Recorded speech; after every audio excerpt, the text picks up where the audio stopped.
Quick question. Have you ever tried saving a ChatGPT chat like this with formulas, images, and tables?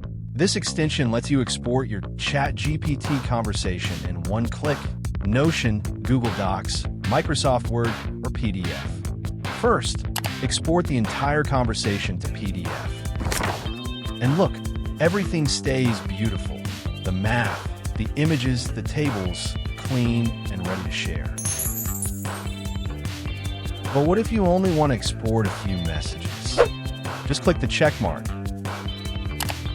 Select the exact messages you want and export that selection to any format you need, like Google Docs.